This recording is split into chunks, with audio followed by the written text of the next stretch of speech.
Bien, bonsoir. C'est donc la troisième et dernière partie du cours sur les enjeux européens, entièrement consacrée ce soir au marché transatlantique. Tout d'abord, en première partie, j'évoquerai les origines, le déroulement et les perspectives de ces négociations qui sont en cours. Ensuite, j'évoquerai les grands enjeux de ces négociations. Et enfin, j'essaierai de répondre avec quelques éléments sur le que faire. Que peut-on faire face à ça? D'abord, les origines, le déroulement et les perspectives des négociations en cours. Les origines, c'est un projet ultra-libéral qui est en fait discuté sous différentes formes depuis 20 ans, même un peu plus. En 1990, évidemment en liaison avec la chute du mur de Berlin et toutes les conséquences, a été signée la première déclaration transatlantique entre l'Union européenne et les États-Unis, c'est-à-dire un resserrement stratégique explicite. Et cette déclaration institue la mise en place d'un sommet euro-atlantique, euro-américain, annuel. Un an c'est en Europe, un an c'est aux États-Unis, l'autre année c'est aux États-Unis. Et depuis lors, donc depuis 1990, il y a chaque année un sommet, donc au niveau du président du Conseil, du président de la Commission, maintenant également le président du Parlement européen, qui se réunissent avec le leadership américain. Et donc cette nouvelle institution, pas vraiment une institution, mais disons ce nouveau rendez-vous devient de plus en plus important et accouche de décisions structurelles fortes. Alors, en fonction des années, des périodes et aussi en fonction des leaders en place au niveau européen, elles prennent un tour plus important ou moins important, mais ces échéances sont de toute façon à remarquer. Alors, un de ces sommets particulièrement importants dans la naissance progressive de ce grand marché transatlantique date de 98, le 18 mai exactement. C'est l'époque où le commissaire européen chargé du commerce, c'est M. Brittan, c'est un conservateur extrêmement libre-échangiste et extrêmement atlantiste, Brittan, qui, malgré l'opposition à l'époque très nette du gouvernement français, qui était un gouvernement de cohabitation, président Chirac, président Jospin, ministre des Affaires étrangères Védrine, malgré une opposition explicite de la France, il passe outre et propose à ce sommet euro-américain la création de ce qu'il appelle un nouveau marché transatlantique. Il n'a pas de mandat pour ouvrir des négociations, mais il dit « je ne vois pas de négociations, je ne fais que poser la question ». C'est une façon très subreptice, peu perverse d'ailleurs, de rester dans les règles. Il ne négocie pas parce qu'il n'a pas de mandat, mais il ouvre en fait un débat dans un lieu prestigieux, le sommet euro-américain. C'est donc la première fois sous présidence britannique, donc il savait qu'il avait l'appui de la présidence britannique, il savait qu'il avait l'appui des États-Unis et l'appui de beaucoup d'États de l'Union européenne. Et dans cette déclaration du sommet de 98, il est dit que l'Union européenne se fixait l'objectif d'aller avec les États-Unis vers, je cite, la suppression des entraves au commerce et aux investissements transatlantiques. Donc, en quelque sorte, les bases du futur projet sont jetées. Il n'y a pas de base juridique politiquement, le projet est déjà sur la table, 98. Les choses ne vont pas toujours comme ni nous ni nos adversaires le souhaitent. Et dans les années qui suivent, il se passe quelque chose, à savoir l'intervention, la guerre américaine en Irak et l'opposition, jugée tout à fait scandaleuse par les proches de la direction américaine, l'opposition conjuguée de la France et de l'Allemagne. La France et l'Allemagne s'opposent aux États-Unis, en Irak. Vous me direz, ça n'a rien à voir avec le commerce. Oui et non, non, ça n'a rien à voir avec le commerce, mais ça a à voir quelque chose avec la qualité des relations entre l'Union européenne et les États-Unis. Les États-Unis prennent très très mal cette division européenne, et pas n'importe qui, c'est la France et l'Allemagne. Et donc les relations se sont refroidies.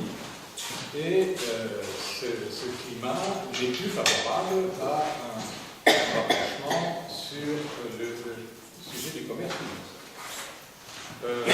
Ce refroidissement des relations ne dure pas très longtemps, puisque encore en 2003, dans la même année où ils avaient eu le courage de s'opposer au président Bush, la même année encore, il y a un véritable ralliement stratégique, puisque l'ensemble des pays de l'Union européenne, donc aussi la France et l'Allemagne, signent ce qu'on appelle la stratégie européenne de sécurité, qui est un peu la doctrine stratégique de l'Union européenne, qui est d'ailleurs toujours en vigueur, qui est une véritable allégeance à George Bush. C'est juste après l'invasion de l'Irak, encore en juin 2003.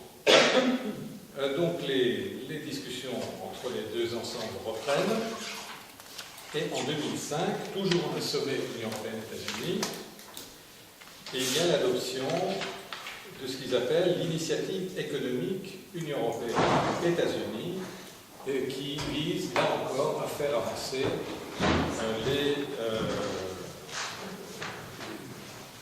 la libéralisation des marchés et des investissements transatlantiques. Ensuite, la date très importante, c'est 2007. Le 30 avril, dans quelques jours, ce sera le 7e anniversaire, le 30 avril 2007, il y a de nouveau un sommet Europe-États-Unis, pas avec n'importe qui, avec pour l'Europe Madame Merkel, puisque c'est la présidence allemande, avec Barroso pour la Commission et Bush pour les États-Unis. Vous voyez, ça fait une tiercée dans l'ordre. Et donc, ce sommet se conclut par un accord cadre qui s'appelle le nouveau partenariat économique transatlantique. Une nouvelle pierre dans l'édification de ce projet. Soit dit en passant, le commissaire au commerce à ce moment-là n'est plus depuis très longtemps M. Britain, mais c'est M. Mandelson, encore britannique, et cette fois c'est un travailliste britannique extrêmement proche de Blair, mais tout aussi ultralibéral que son compatriote conservateur.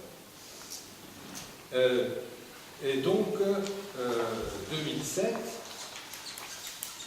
signifie que jusqu'à présent, la bataille qui était menée essentiellement par les Britanniques est maintenant épaulée puissamment par l'Allemagne de Mme Merkel.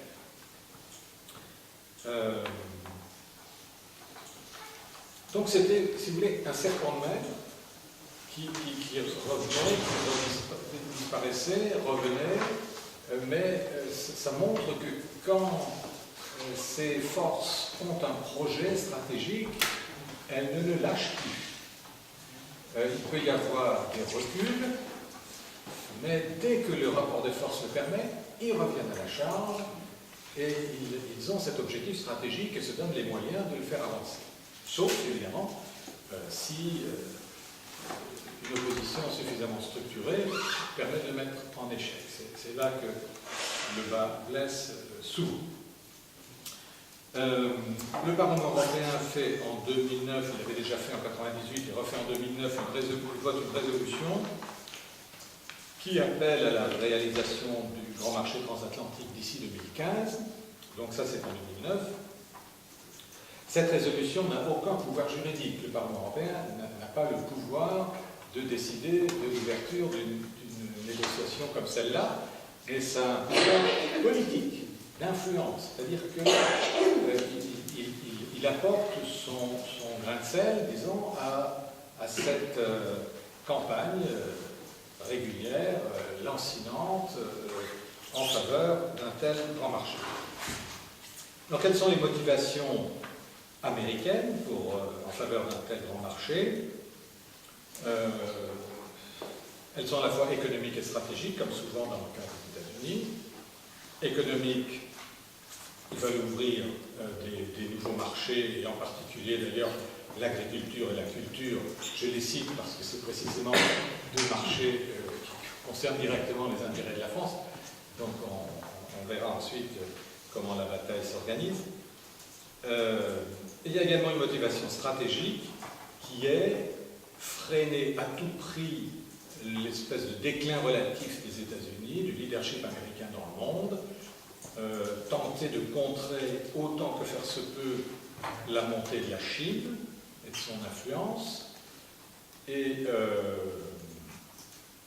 donc imposer, par le biais de ce grand marché, imposer des normes sur lesquelles ils auraient haute main au reste du monde.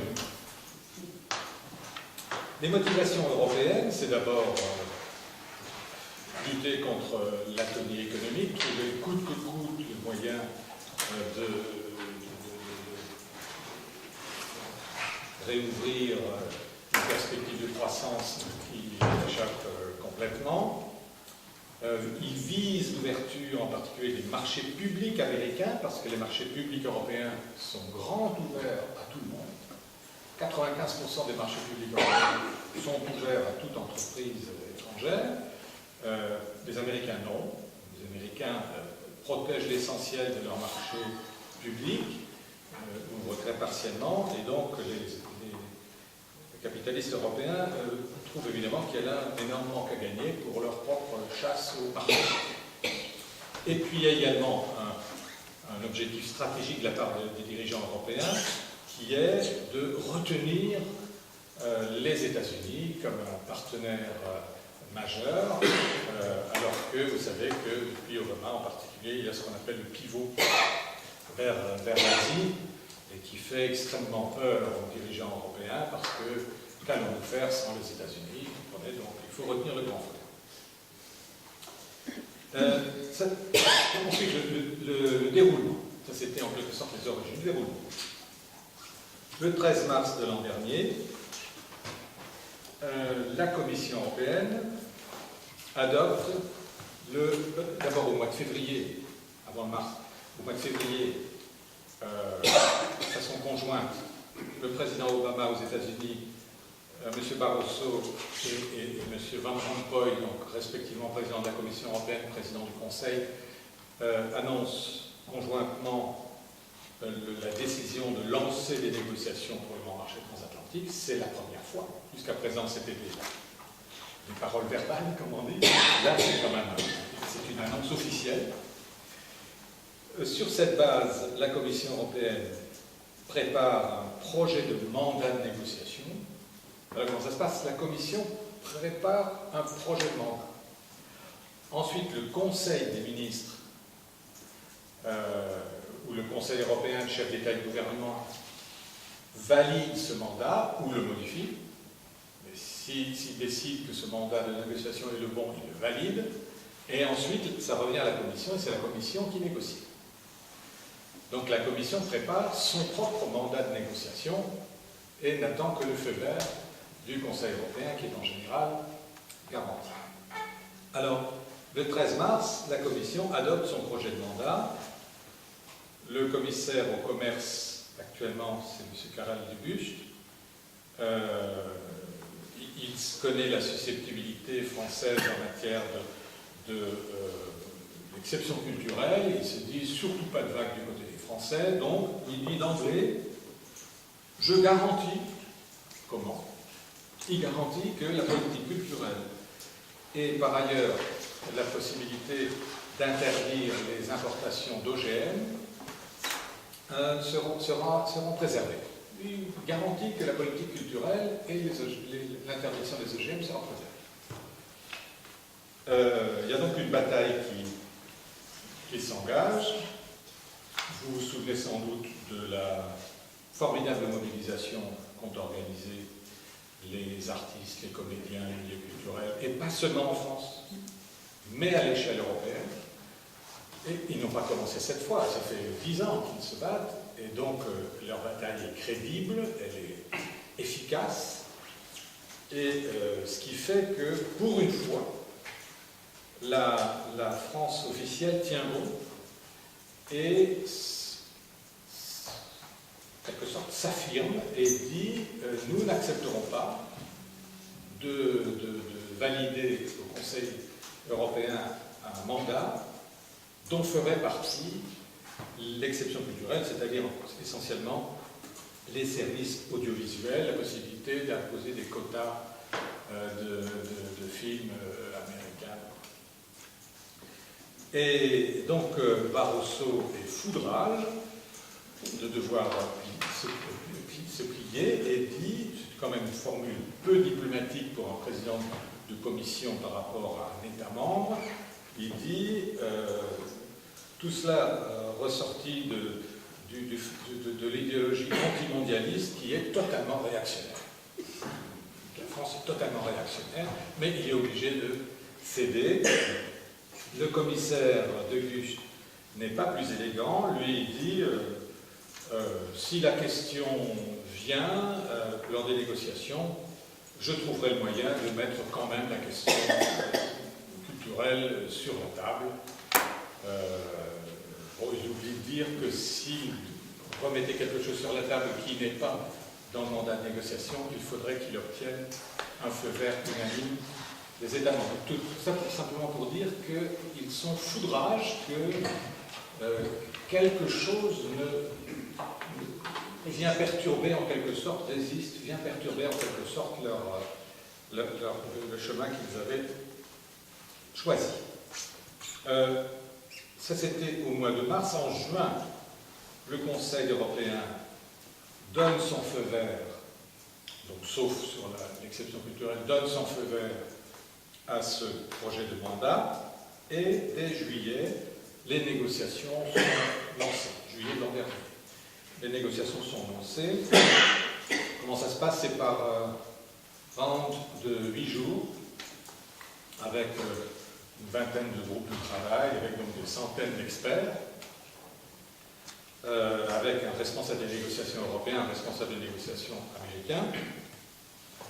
Et actuellement, il y a 4 rencontres qui se sont tenues, et il y a eu une rencontre entre les deux numéros 1, c'est-à-dire entre le commissaire européen au commerce et le secrétaire au commerce américain, pour évaluer l'état des lieux. Une seule fois. Donc on est au début d'un cycle. Je vous rappelle que officiellement, leurs ambitions seraient d'arriver à un accord en 2015. On verra tout à l'heure que, fort heureusement, il n'y a aucune fatalité à ce qu'ils y arrivent. Mais quel est le plan pour le moment? Le commissaire, c'est... De Gucht. Oui, il est quoi? Il est... Bonne question. À mes yeux, il est tellement libéral, tellement affreusement libéral que je ne peux pas imaginer qu'il soit autre chose que libéral. Mais à la commission, il faut être plus prudent que je le suis, mais je pense qu'il est libéral. Mais je peux me tromper. Malheureusement, c'est une réponse très politique. Parce qu'à la commission, on peut, parfois, si on ne connaît pas l'étiquette d'un commissaire, on l'entend, on peut vraiment hésiter sur son appartenance politique. Je disais M. Mendelssohn, entre M. Mendelssohn, qui était travailliste, et Britagne, qui était archi-conservateur, sur les questions du commerce international, il n'y avait pas beaucoup de différence, il n'y avait même pas de différence du tout. Alors, sur le déroulement, donc, une grande caractéristique c'est l'opacité de ces négociations. Le mandat lui-même, d'abord, il a été longtemps secret. Secret, c'est-à-dire que même, je connais, je ne veux pas le citer ici, mais je connais quelqu'un qui est très proche du gouvernement français et qui dirige une fondation, qui en avait besoin pour son travail, qu'il avait, mais il l'avait en anglais. Moi aussi, je l'avais eu par un biais, je l'avais en anglais. Et pour s'épargner quelques heures de travail pour la traduction, il a demandé au cabinet du commissaire d'avoir une traduction en français. On lui a dit non, le mandat est secret. Il a dit attendez, je l'ai. Mais je veux simplement la traduction. Non, c'est secret. C'était tellement ridicule parce que un certain nombre en avait, puis il avait diffusé, que finalement ils ont libéralisé ça, mais quand on lit le mandat, il n'y a vraiment aucune raison qu'il soit secret, puisqu'il est tellement flou et vague qu'on ne peut absolument rien en déduire. Absolument rien en déduire, donc je vous fais grâce du contenu. Ce qui était intéressant, c'était ce qui n'y était pas. Par exemple, comme les questions culturelles. Mais parce qu'il y avait eu du bruit autour, on s'est rendu compte qu'il y avait un trou. Autrement. Bon. On m'a dit récemment que même les États membres, et non les moindres, devaient se battre pour avoir des informations sur les points sur lesquels ils avaient avancé, dans quel sens. Ils vous disent quels sont les points sur lesquels ils travaillent, mais vous ne savez pas quel est le résultat de leurs travaux, même le résultat politique. Les sénateurs français avaient demandé à la ministre, l'ancienne ministre maintenant, Mme Brick, du commerce extérieur, où ça en était, qu'est-ce qu'il fallait en penser. Elle avait répondu, je cite, « Il faut être vigilant, faites-moi confiance. » Quand on lui dit « Mais comment vous faites face aux lobbyistes américains, très puissants, très organisés ?» Elle répond « Nous ne manquons pas de lobbyistes actifs, nous non plus. » Comme si c'était la question, d'avoir de bons lobbyistes nous-mêmes. Nous voulons aboutir à des standards mondiaux. Je ne dis pas quel type de standard. Le commissaire lui-même, M. De Gucht, avait dit, pour rassurer tout le monde, je suis un bon joueur de poker. Sous-entendu, faites-moi confiance, on va les avoir. Le 16 mars dernier, c'était la fin du 4e round de négociation.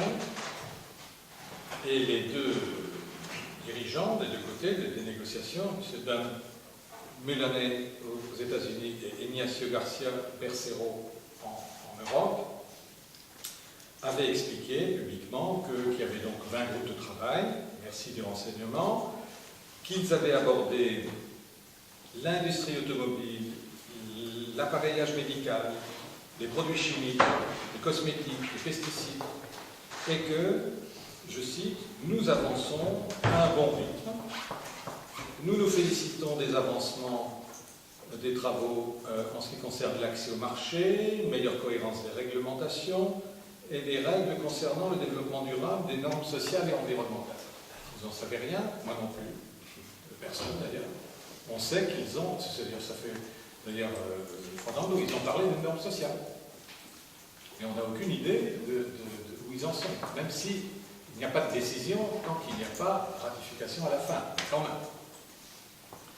Donc une grande opacité, mais fort heureusement, il y a beaucoup de contradictions dans le processus. D'abord, il y a des contradictions d'intérêts entre les grands intérêts européens et américains. Songeons à la bagarre Airbus-Boeing, à la lutte euro-dollar, à l'affrontement PAC, politique agricole commune, et agrobusiness américain, etc. Aux États-Unis, la lutte politique interne, notamment entre les deux piliers de pouvoir, la présidence et le Congrès, fait que le Congrès refuse au président un mandat. Les négociateurs américains négocient sans mandat. Donc, à la fin, le Congrès, s'il ne bouge pas de cette position, or il y a les élections à mi-terme et ils veulent avoir les mains libres ici-là, si rien ne change, le Congrès peut rouvrir tous les chapitres, déconstruire tout ce qui aura été négocié. Donc c'est une sacrée contradiction côté américain, mais donc aussi côté européen, puisqu'ici il n'y a pas un accord, surtout il y a un accord sur rien. En plus, il y a 13 États américains qui, pour des raisons X, Y liées à des batailles juridiques passées, et qui ne sont en aucun cas liés par des accords fédéraux.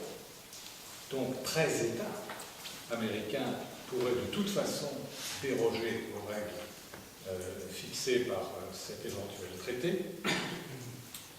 Par ailleurs, très très important, les États-Unis négocient depuis longtemps un accord de libre-échange semblable à l'accord transatlantique avec les pays riverains du Pacifique, ce qu'on appelle l'accord transpacifique. Il y a l'accord transatlantique et l'accord transpacifique avec 11 pays contre la Chine, ce qui met tout le monde sauf la Chine. L'idée étant, les États-Unis étant au centre, ils ont, eux, en commun l'accord transatlantique et l'accord transpacifique, et s'ils arrivent à imposer leurs normes à cet énorme ensemble mondial, ils pourront imposer ces normes, notamment à la Chine, qui est vraiment leur obsession. Or, ils voulaient, les négociateurs américains, terminer au plus vite les négociations transpacifiques pour imposer à l'Europe les normes qui auront déjà été négociées avec leurs autres partenaires. Or, ça n'avance pas comme ils le souhaitent. Ils en sont déjà à 20 rounds, je crois, mais ils en sont très très loin du but, notamment parce qu'il y a une autre puissance, le Japon, qui fait partie du Transpacifique et qui défend, avec esprit de suite, ses propres intérêts. Une contradiction. Et puis la Chine elle-même ne reste pas les deux pieds dans le même sabot et organise, mais dans un esprit intéressant, parce que sans aucune exclusive, organise dans la même région Asie-Pacifique un accord de coopération qui, à l'inverse de ce que veulent faire les Américains avec l'accord transpacifique, n'exclut personne. Et donc elle est en train de travailler dans cet esprit avec l'ensemble de ses voisins, ce qui fait qu'il y a une sorte de course contre la montre qui est source de multiples contradictions. Et puis il y a une contradiction évidemment la plus intéressante, c'est des mouvements de résistance très forts aux États-Unis même. Il y a la principale organisation syndicale, la FLCIO, qui est vent debout contre ce projet pour des raisons syndicales. Ils ont tiré les leçons de l'ALENA, c'est-à-dire la zone de libre-échange avec le Canada et le Mexique. Il y a également l'aile gauche du Parti démocrate qui est contre cet accord. Il y a, côté européen, ce que j'appellerais l'effet Snowden, notamment en Allemagne. En Allemagne, beaucoup plus qu'en France. Il y a une vague d'indignation, toujours maintenant, contre l'affaire Snowden, contre la NSA, et le fait que des gens dont on veut faire des partenaires privilégiés avec ce grand marché transatlantique sont les mêmes qui trahissent votre confiance en vous espionnant, en espionnant même la chancelière, etc., etc. Voilà. Donc, ça ne manque pas de contradictions. Alors, les perspectives. Les délais probables, je vous ai dit officiellement, c'est 2015. Beaucoup d'observateurs pensent qu'il faudra certainement beaucoup plus de temps. Cela dit, on ne peut qu'être vigilant parce qu'ils peuvent très bien, pour endormir en quelque sorte les oppositions, laisser entendre que tout cela traîne et à un moment donné sortir le lapin du chapeau. Il vaut mieux être trop vigilant que pas assez. faut compter avec cette opacité que j'évoquais tout à l'heure. Quelle est la procédure de décision finale? Là aussi, ça montre l'ambiguïté de toute cette entreprise, maintenant sur le plan démocratique. La seule chose dont on soit sûr, c'est que le Parlement européen aura à ratifier, in fine, ce projet d'accord. Il pourra seulement dire oui ou non. C'est pas comme le Congrès américain. Il pourra dire oui ou non, mais non. C'est important, je le dis tout de suite, parce que ça pèse dans ce qu'on dira aux citoyens en ce qui concerne l'élection européenne. On ne sait pas encore qui va être envoyé à Bruxelles et à Strasbourg, mais on saura que ceux qui y seront auront, entre autres, responsabilité, mais celle-là est importante, à dire oui ou non à cet éventuel projet d'accord. C'est la seule chose dont on soit sûr. Si le Parlement dit non, il n'y a pas d'accord. Ce dont on n'est pas sûr, c'est si les parlements nationaux auront à ratifier. Si vous consultez le site du ministère du Commerce extérieur français, il vous dit le Parlement national aura de toute façon à ratifier. Si vous vous renseignez dans les institutions européennes, on vous dit rien n'est établi. Parce que le commerce est une responsabilité, une compétence exclusive européenne. Donc, en fonction du contenu de ces négociations, si rien ne vient s'ajouter à la compétence exclusive de l'Union européenne, il n'y a pas de raison qu'une institution autre qu'européenne ait à ratifier. Donc, c'est extrêmement ambigu. Pour le moment, on n'a pas de réponse catégorique. Donc, la seule chose dont on soit sûr, c'est que le Parlement européen aura à se prononcer. Et si cet accord était adopté, pour le modifier par la suite, il faudrait qu'il y ait un accord unanime des États signataires. Pour tout dire, il vaut mieux l'empêcher avant que de se réveiller après. Alors les inconnus, c'est la qualité et la quantité, la force de l'irruption citoyenne, des mouvements sociaux. J'ose pas dire de la responsabilité du gouvernement français, parce qu'il ne nous habitue pas à un courage extrême dans les négociations. Au contraire, puisque François Hollande, quand il était à Washington récemment, a dit qu'il fallait accélérer ces négociations pour prendre de vitesse, en quelque sorte, ce qu'il appelle les peurs et les frustrations qui risquent de s'exprimer. Donc, comptons pas sur lui. Voilà. Alors, deuxième partie très importante, les enjeux. Donc, il faut avoir à l'esprit que les deux ensembles, Union européenne et États-Unis, réunis, ça fait en gros un tiers des échanges mondiaux et plus de 50% des richesses produites. Plus de 50% du PIB. Et dans cet ensemble, il y a les forces multinationales américaines, je n'ai pas besoin de vous faire un dessin. Et puis il y a la volonté, je le disais tout à l'heure, la volonté éperdue de l'État américain de pérenniser son leadership coûte que coûte.